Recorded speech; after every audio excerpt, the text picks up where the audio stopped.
bonne usine, au bon endroit, au bon marché. Puis il va falloir gérer le transport puis la production pour pas rien perdre. Parce qu'on va être dans un contexte où l'efficience va faire la différence. Donc toute cette chaîne logistique-là, c'est ça qui nous anime à Forac, c'est ça qui nous anime avec FP Innovation, c'est de développer les nouvelles compétences, connaissances pour être capable d'attacher tout ça. On reçoit le bois de la forêt produit le bois, puis ce qui est vraiment particulier dans ce secteur-là, c'est qu'il produit un panier de produits. Hein. Vous êtes tous allés en forêt, vous ne pouvez pas dire qu'elle est toute pareille, les arbres sont tous pareils, il y a juste une essence, puis je récolte, c'est pas vrai. C'est un panier de produits. Donc quand on va récolter, on obtient un panier de produits, et là on va l'allouer à différents segments, à différents secteurs. Et là, vous pouvez comprendre qu'il y a beaucoup de transports et d'opérations à gérer dans cette partie-là. Là. Il y a plusieurs compagnies qui attendent du bois d'un même bloc de coupe. Il faut coordonner ces livraisons-là. Et les compagnies sont déployées sur un territoire qui peut être assez grand. Hein? Ça, c'est le lac Saint-Jean ici. Vous voyez, les entreprises qui sont là sont celles, les sites de fabrication de innovation. Vous voyez, c'est les territoires d'approvisionnement. Donc, le bois, il circule, les camions se croisent et il y a beaucoup d'opportunités à synchroniser le travail, à synchroniser les routes. Pas juste pour une compagnie, il y a tout un défi juste là à dire ben, j'ai besoin de ça aujourd'hui, j'aimerais l'avoir aujourd'hui. Juste ça, là, faire la synchronisation entre le transport qui va arriver et la production qu'on veut faire, ça c'est un défi important. Et l'autre défi, c'est de faire en sorte que plusieurs entreprises soient capables de profiter d'économies réseau, hein, pour faire en sorte que quand moi je vais porter le bois chez toi, je peux ramasser le bois à côté puis le ramener ici. J'ai eu une route qui était optimale, j'ai transporté des produits tout le temps, le plus longtemps possible, j'ai voyagé le moins à l'âge possible. Donc, c'est des principes de base. Tout le monde est pour la vertu, tout le monde dit « ben oui, faisons ça ». C'est pas simple, ça demande des technologies, ça demande des systèmes d'information, ça demande des systèmes qui seront capables d'optimiser, parce que c'est des décisions à optimiser. Les transporteurs, ils ont des temps maximum, des périodes maximum de conduite. Les camions, ils sont différents. Hein? On ne peut pas mettre n'importe quoi sur un camion. Dépendamment du type de produit, il faut avoir le bon camion. Quand on arrive à l'usine, il faut avoir la chargeuse sur le camion s'il n'y a pas de chargeuse à l'usine. Donc, il y a un paquet d'informations à gérer. Les interconnexions demandent des technologies particulières. Et c'est là où les technologies de l'Internet viennent nous aider beaucoup, beaucoup. Et je suis extrêmement contente de savoir que Sébastien et Martin sont champions dans cette capacité de les exploiter. Donc, ça fait partie des solutions qu'ils vont vous présenter, cet aspect-là, Internet, de nos technologies. Alors, sur ce, on vous présente 3 projets. Le premier, on l'appelle la plateforme d'expérimentation. C'est un système intégré de planification pour le secteur du sillage. Un deuxième projet qu'on appelle VTM pour Virtual Transportation Manager. J'essaie de trouver le mot français, mais on l'appelle tout le temps VTM. Et le troisième, Logilab, c'est un outil de design de réseau. Mais ce qu'on vous présente n'est pas exclusif à ce secteur-là. Vous allez voir tout de suite beaucoup d'applications dans l'agroalimentaire. Que ce soit dans la culture ou dans le bétail ou la transformation bétail, c'est clair, clair, clair.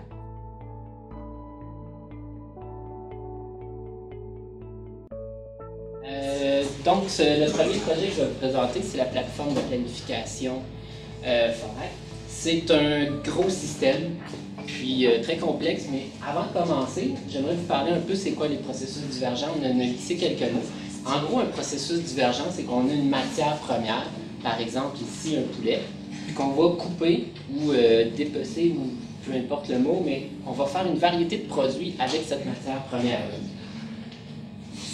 Supposons qu'il y a un événement particulier qui arrive, donc ici un Super Bowl, on va avoir une demande très, très augmentée pour un produit en particulier. Puis ça va faire aussi qu'on va avoir un impact sur nos autres clients, sur les produits qui sont connexes à ce produit qui a été augmenté comme pour la demande. C'est la même chose en fait dans l'industrie forestière, donc on a des arbres qui vont être transformés, qui vont produire plusieurs produits, traditionnellement les produits de construction, mais par exemple ici on a commencé à travailler sur l'énergie pour ici les granules, mais avant on avait quand même du bois de chauffage. Donc c'est tout un processus qui explose, qui fait un panier de produits en sortie. Pourquoi on a fait de la plateforme? Tout d'abord, c'était pour être capable de faire une plateforme multi-agent. Multi-agent, en fait, c'est pour être capable de disperser, si on veut, le travail du logiciel en ensemble. Par exemple, supposons qu'on a, Sophie a parlé de Boater, qui a des usines un peu partout. On est capable, en utilisant la technologie multi-agent, de mettre de l'information, mettre des connaissances, mettre des outils de résolution un peu partout sur différents systèmes, les connecter ensemble pour que le gros système interconnecté puisse résoudre le problème d'optimisation globale. Donc, c'était l'objectif de la plateforme au tout début. À quoi ça ressemble en gros? Tout d'abord, dans une chaîne de transformation du bois d'œuvre typique, si on veut, tout d'abord, on a la récolte en forêt qui va produire des bios. Ces bios-là vont être apportés à une usine qui va les scier, les sécher, les raboter, les empaqueter pour ensuite les distribuer aux clients ou passer par un système de distribution des entrepôts pour être capable d'atteindre des marchés peut-être aux États-Unis. La plateforme va se concentrer sur, ici, toutes ces unités d'affaires-là. Donc, on va avoir une unité d'affaires sur le sciage, le séchage, la finition. On va gérer les entrepôts, mais on va également gérer tout ce qui est le transport pour la livraison au client. Donc, ça ici, c'est une interface de la plateforme. Comment on travaille dans la plateforme pour générer des plans, de production, des plans de transport, c'est qu'on travaille en termes de processus. Donc, un processus, ça se compose comme ici, une consommation pour un produit déterminé. On a ensuite des productions prévues de cette transformation-là. Donc, puis, on a également une utilisation machine sur un temps fini pour ce processus-là. Donc, dans ce cas-ci, c'était au rabotage. Donc, traditionnellement, on va prendre un 2 par 6, 16 pieds, puis on va selon ses caractéristiques, il va très souvent soit devenir du 2 par 6, 16 pieds de tel grade, ou il peut être coupé pour faire d'autres produits. Mais en général, c'est ça, il va y avoir une espèce de séparation ou explosion de produits à partir de ce produit unique-là d'entrée. Donc, on définit les processus pour chaque unité d'affaires, donc il y en a plusieurs dizaines. Puis, on va rouler des engins d'optimisation, puis pour donner un plan d'opération. Donc ici, pour chaque ligne, on a exactement à quel moment qu'on commence quelle opération. Donc, puis on a également pour les séchoirs. Donc, c'est vraiment des plans opérationnels des opérations day-to-day. Ensuite, on est capable également d'avoir du suivi d'inventaire. Donc, pour chaque produit, à quel moment, c'est quoi les inventaires vraiment qui vont... On va essayer de valoriser nos produits qui ont le plus de valeur. La demande du client, au bout, on sait historiquement ça ressemble à quoi, mais très souvent, on va quand même essayer de pousser nos produits, le transformer en essayant de garder le plus de valeur possible. Alors que nous, chez Forac, on travaille beaucoup depuis les dernières années, une approche qui est axée sur la demande. Donc, en gros, supposons qu'on recommence ici sur la première façon de planifier, c'est que la demande du client va aller dans le département de vente, puis l'information va plus ou moins rester à ce niveau-là, alors que dans une approche axée sur la demande du client va être transmise à différents niveaux, à toutes les... La plateforme, c'est technologiquement, c'est très en avance sur son temps. On utilise du multi-agent. On utilise ce qu'on appelle ce qui est à atteindre présentement dans l'industrie du développement informatique. Nous, ça fait déjà plusieurs années qu'on a cet outil-là. Puis, on utilise la recherche opérationnelle pour faire notre planification. C'est vraiment le domaine de recherche qui s'occupe à planifier des opérations, faire du scheduling, optimiser des décisions dans une entreprise. Donc, pour l'industrie, c'est vraiment un outil d'analyse de suivi de production qui est vraiment intéressant. Puis, ça leur permet également d'élaborer des plans de production qui peuvent être très longs à produire.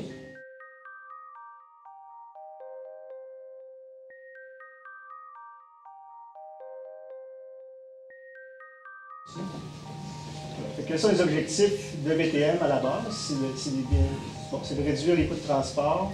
On parlait tantôt d'énergie ou d'expression vert, être vert. Aussi, on a la réduction des émissions de gaz à effet de serre. Contrôler, visualiser les inventaires de fibres, réduire le temps de réponse pour prendre des décisions. C'est ça. Pour un meilleur routage, c'est ça. C'est construction des meilleurs itinéraires pour les cahiers, les dépôts. Quand on parle de réduction de coûts de transport, c'est tout ce qui est les coûts reliés à l'utilisation d'un camion, que ce soit les frais d'immatriculation, l'amortissement des coûts d'achat, le salaire du chauffeur, etc. Alors, qu'est-ce que le VTM? C'est ça, c'est une nouvelle façon de réaliser la répartition des camions. C'est sur une base régionale. C'est plus en fonction d'une compagnie, c'est en fonction d'une région, d'être collaboratif. L'application est entièrement web, il n'y a rien à installer chez un client. Ce n'est pas des bonnes vieilles applications client-serveur. C'est plus l'approche que Sébastien parlait, orienté service.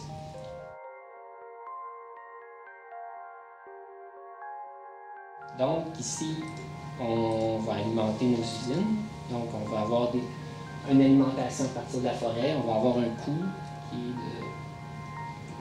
Je crois que c'est ici. Notre distance, normalement, quand on met nos unités sur la carte, on calcule tout de suite la distance en kilomètres entre les deux unités. Une filière plus énergie qui va créer des granules, qui va avoir une usine de production d'électricité et de vapeur. Donc, l'idée, c'est vraiment de faire quelque chose de relativement simple.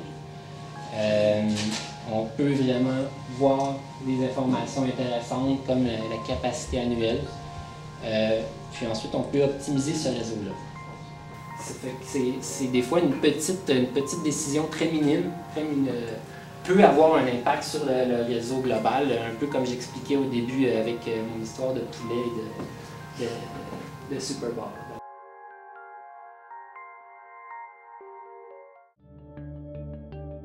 L'ITIS, l'Institut Technologie de l'Information Société de l'Université Laval, s'est associé à la Chambre de commerce de Québec pour la présentation d'une série de conférences, les Midi Innovation en TI. Ces conférences, financées par le ministère de l'Éducation, Loisirs et Sports du Québec, ont pour but de mettre en valeur le travail des chercheurs dans le domaine des TI et la communauté des gens d'affaires de Québec. Les chercheurs et chercheuses qui présentent des innovations dans le cadre des conférences des Midi Innovation TI proviennent de l'Université Laval ou de partenaires dans le domaine de l'enseignement. Dans le cadre de cette série, le Cégep de Limoilou, le Cégep Lévis-Lauzon, la Chambre de commerce, TÉLUQ et Pôle Québec Chaudière-Appalaches sont les partenaires de l'ITIS dans la présentation des travaux des chercheurs. Nous espérons que ce balado vous aura plu. Vous pouvez consulter en ligne le site www.itis.ulaval.ca afin de visionner toutes les capsules réalisées dans le cadre des Midi-conférences.